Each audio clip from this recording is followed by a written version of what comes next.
그래서 제가 이제 배려라는 표현을 같이 섞어서 얘기했거든요. 그 이유가 뭐냐면 사랑이거든요. 눈치를 본다고 했을 때 이제 부정적인 의미에서 눈치를 보는 아이들은 자기가 살아남기 위해서 부정적으로 눈치를 보는 거고요. 이 좋은 의미에서 배려라고 하는 차원은 사랑이죠. 사랑하는 부모가 나 통해서 마음에 상했겠다. 사랑하는 부모가 이 부분을 나쁘게 보시는구나 라고 하는. 그래서 사실 우리는 눈치라는 단어가 굉장히 부정적인 의미로 사용되는 단어다 보니까, 그래서 제가 이 부분을, 근데 눈치를 볼 줄 아는 아이가 돼야 되는 건 사실이거든요. 그래서 이 부분을 우리나라 언어상으로는 좀 부정적인 언어다 보니까 배려, 눈치 같이 혼용을 하는 거죠.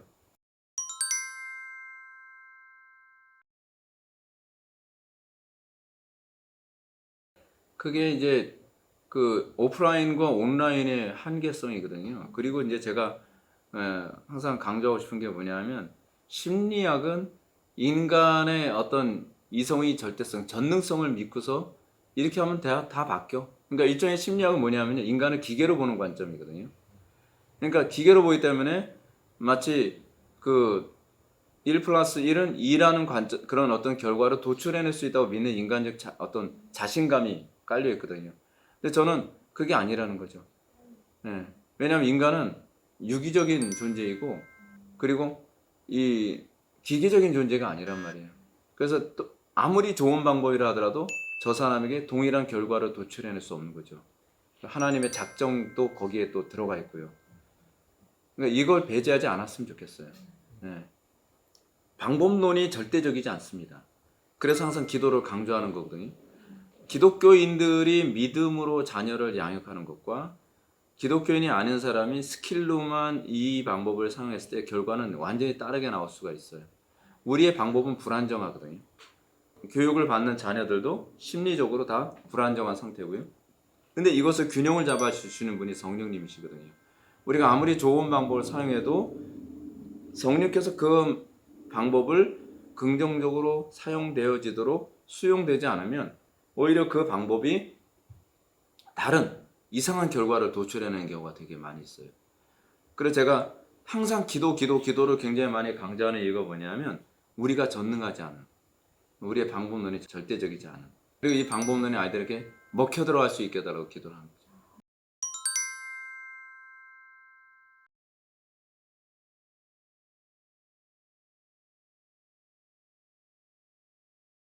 그러니까 제가 왜 기도를 그토록 중요시 여기냐면, 아이들과의 관계에서는요, 어떤 상황이 펼쳐질지 예상할 수가 없어요. 애들마다 다 다르거든요. 근데 성령께서요, 알게 하세요. 저도 막 애들하고 정신없이 놀다 보면은 그런 거 의식 못하고 그냥 놀거든요.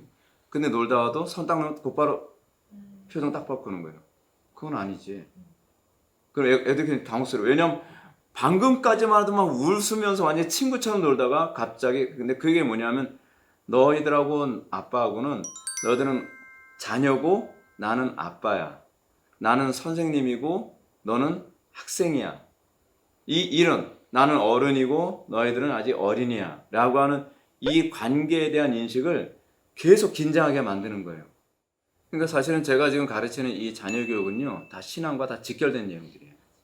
하나님에 대한 인식론에 관한 문제, 그리고 신앙인의 가져야 될 기본적인 태도적인 문제들, 이거를 어렸을 때부터 그냥 몸에 익히도록 만들자는 거죠.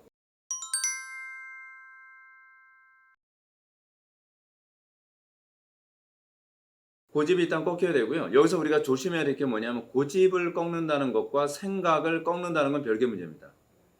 고집을 꺾는다는 건 잘못된 습관이 들어가지 못하도록 하기 위한 거고요. 그리고 자기 자신이 절대적으로 옳다고 하는 그 교만을 꺾기 위해서 사실 고집을 꺾는 거예요. 왜냐하면 아이들은 본능적으로요, 너무 생각이 단순하기 때문에 자기 생각은 항상 옳을 거라고 생각을 해요. 근데 아이들에게 네 생각이 항상 옳은 건 아니야 라고 하는 것을, 오히려 어른 생각이 너희들 생각보다 옳다는 것을 고집을 꺾으면서 암묵적으로 그것이 아이들에게 심어지는 겁니다.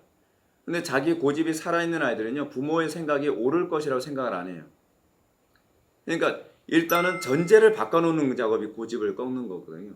아, 어른의 생각이 자기 생각보다 낫구나 라고 하는 것을 먼저 인식이 되어지고 나면, 그 다음에는 강제로 꺾는 것이 아니라 그 다음서부터는 유대 관계로, 부드럽게 마치 물이 흐르듯이 부모의 생각을 조금씩 조금씩 심어주는 그런 태도를 견지하는 거죠. 제이씨 라일 감독이 그런 얘기를 합니다. 자녀들을 키우는 것은 마치 큰 아구가 큰 그 물동에다가 물을 쏟아붓는 것이 아니라 목이 좁은 그 호리병에다가 물을 졸졸졸 담는 것과 같은 것이다 라고 이렇게 얘기합니다.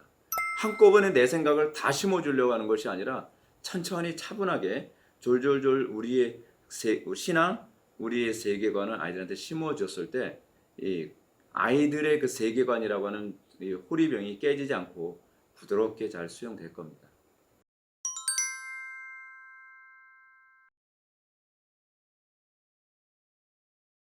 간혹가다 사람들이 이런 질문을 합니다.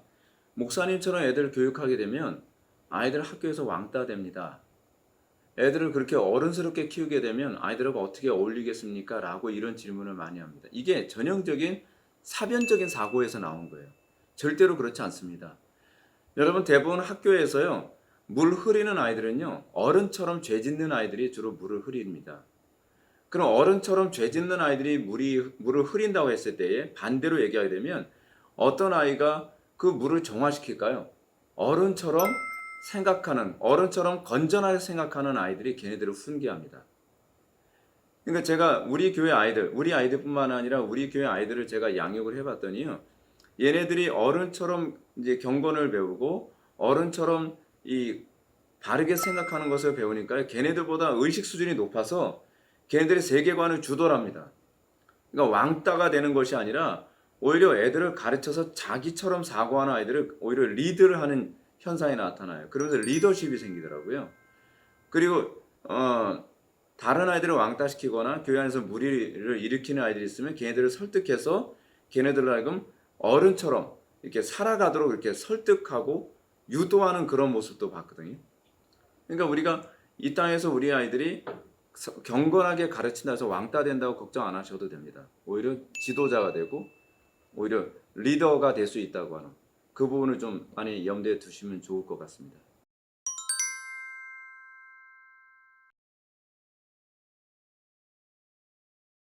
어떤 분이 저한테 그런 얘기합니다. 목사님처럼 가르치게 되면 아이들이 학교에서 적응 못하지 않습니까? 라고 질문합니다. 그래서 저는 첫 번째는 이렇게 대답합니다. 맞습니다. 적응 못합니다. 성경은 어디에도 그리스도인들이 세상에 적응하라고 가르친 적이 없어요. 세상에서 구별되라고 가르치죠.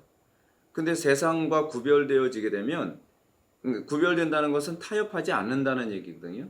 그러면 아이들이 그 어린아이 사이에서의 이 그 외로움을 극복하기 위해서 얘네들은 다른 아이들을 전도하거나 다른 아이들로 하여금 자기처럼 사고하는 아이들을 자꾸 만들어내는 법을 이제 배우기 시작을 합니다. 그건요, 가르치지 않아도 스스로 하게 돼요. 왜냐하면 자기가 힘드니까. 그러면서 아이들이 리더가 돼요. 그리고 아이들이요, 흥미로운 게 뭐냐면 자기 세계관이 분명하게 잡혀있기 때문에 친구들이 잘못된 어떤 음란물을 가져왔든지 욕을 한다든지 뭐 세속적인 세계관을 가지고 뭐 놀이를 한다니 그래도 그것에 쉽게 동화되지 않습니다. 오히려 아이들이 학교 갔다 와서 뭐라 얘기하냐면 아빠 저 놀랐어요 그래요. 뭐가 놀랐는데 했더니 저는 가정에서 절대로 욕을 하면 안 된다고 했는데 얘네들이 욕을 해요. 그리고 얘네들은 부모한테 반말을 해요. 저는 이해가 안 돼요. 그러는 거예요. 그러니까 얘네들은 그냥 욕을 해도 되는 건가 하면서 욕을 그냥 따라하는 것이 아니라 욕을 하면 안 된다라는 차원에서 그걸 바라보는 거예요. 그리고 부모에게 함부로 대하면 안 된다라는 차원에서 바라보는 거예요. 저래도 되는 건가 보다가 아니에요. 그러니까 세속적 세계관을 무비판적으로 받아들이는 것이 아니라 그것을 스스로 걸러내는 기능이 생긴다는 거죠. 그러면서 더 성숙해져 가죠.